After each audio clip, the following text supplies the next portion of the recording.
Hello everybody, B Junior here from B Junior's Movie Cave on the Endurance Productions YouTube channel.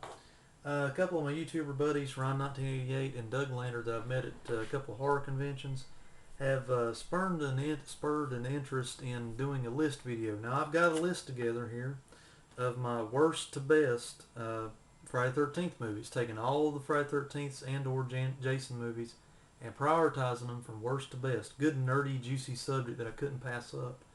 And guys, what really kind of furthered me into doing this video, I wasn't going to do it because I usually shy away from list videos because of taste changes and stuff. They usually don't change when it comes to Friday the 13th movies. But on this video, I couldn't help it. I had to jump in because when I did my list, my tastes have changed. They usually don't change when it comes to this franchise. But I thought I'd just do it to have fun and do a video and see how it turned out. My least favorite, number 12, has got to be Jason X. It's Jason in space, basically. Kane Hodder turns in a good Jason appearance, but I just never really liked this film because even though they put a ton of money behind the project, it falls really flat against other movies like The Matrix and stuff that was out around the same time. Just don't care for that whole storyline, and it's like apples and oranges. It doesn't mix. So DVD's got lots of special features on it, but just not my cup of tea. Didn't really enjoy that one. Number 11, from worst to best, is Jason Goes to Hell. This, of course, is one of those that I saw in the theaters, but I wish I could have saw one of the other ones in the theaters because it's not really that great either. The whole body jumping thing I didn't really get into. So if you really want to see Jason in this one, you have to tune in to the first 10 minutes or the last 10 minutes of the movie. They kind of took the storyline of the old movie The Hidden and kind of made him out to be this little snake creature or entity that can jump from body to body, and and there again, apples and oranges, didn't really fit right. I know they're trying to do something different, but it just didn't work. That's the way I've always felt about that one. Number 10, doing it in shotgun format here, is Freddy vs. Jason. I have mine in a 4-pack here.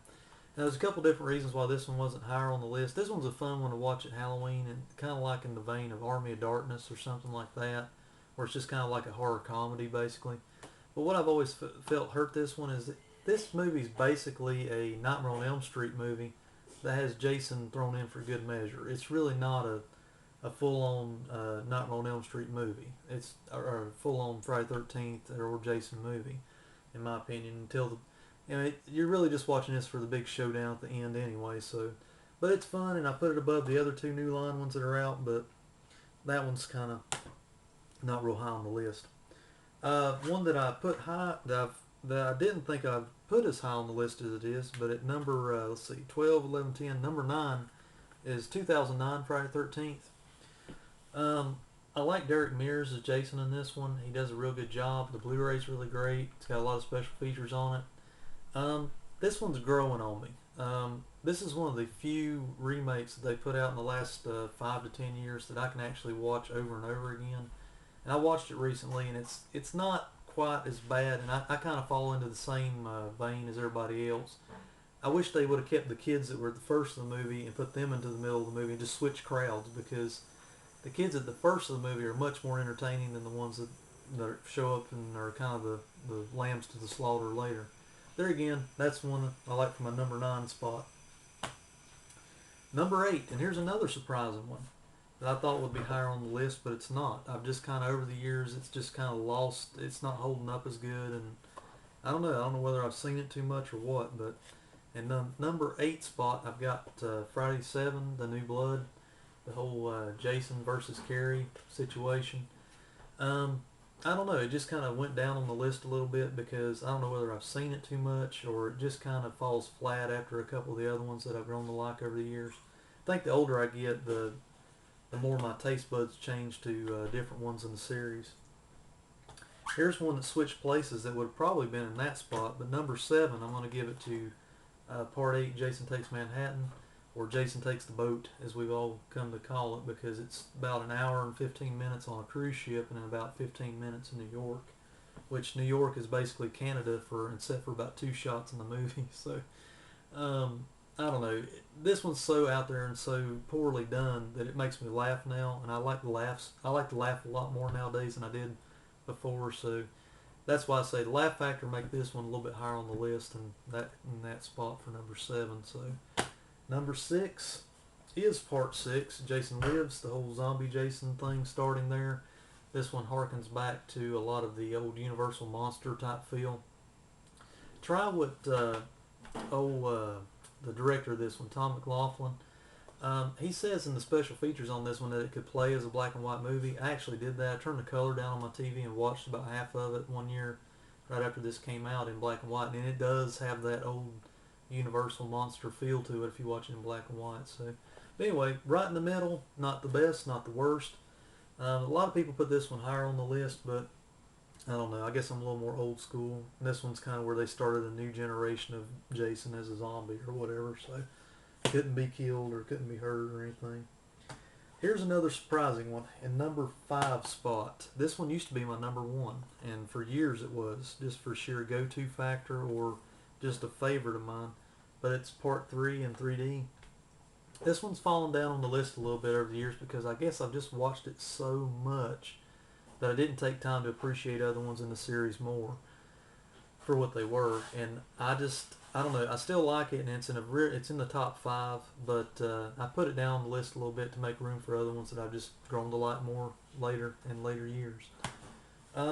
Number 4 spot, part 5, A New Beginning. Yeah, we know it's an imposter Jason and all that stuff, but it's still got all the same elements as a regular old Friday the 13th, and this is one of the few that I've saw in the theaters too as well, and I've always loved this movie, and this is one of those go-to ones, sort of like part 3, where I can watch it any time of the year. It doesn't matter, because it kind of doesn't just play as a Friday the 13th. It plays like a regular run-of-the-mill slasher from the 80s, so it's a go-to one, and there again, it's in the top 4 there. Number 3 on my list, part 4, The Final Chapter.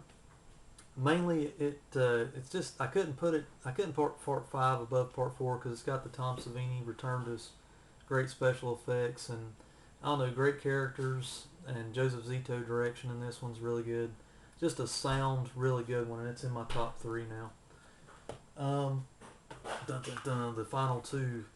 Part 2 has got to be my number 2 in this list, mainly because I just love the atmosphere of this film. Don't try to think about the timeline too hard in this one, because that's where they really started screwing around with the timeline in the Friday the 13th kind of universe or whatever. But get the Blu-ray if you can, especially after the opening scenes. The picture and sound quality is really good on this one. Love the ending of that one and the creepy chase scenes. I mean, everything's great. But still, number 1 in the countdown has got to be the original. I still have not been able to bump that one out of the... this one's returned to the number 1 spot. It bumped number 3 out, and I've replaced them around a little bit, so... Number 1's got to be my all-time favorite. I just love it's where it all began. Got the good creepy atmosphere. It's done right. Sean Cunningham directed it and produced it. And I don't know. It's just, you got to give up props to the original. I really enjoy that one. Still to this day. Except the number 1, original Friday the 13th, I tend to watch this one only at Halloween or Friday the 13th holiday. Because I don't know what it is. I just can't watch this one any time. But now a side note is, when I was saying before, now, being that these in the top 4 or 5 or so, they're not really my go-to ones. The go-to ones in my list are always going to be part 3 and part 5. The ones I just want to watch any time of the day or any time of the week. But it used to be part 7 as well as a go-to one, but I guess I just got burned out on that one or something.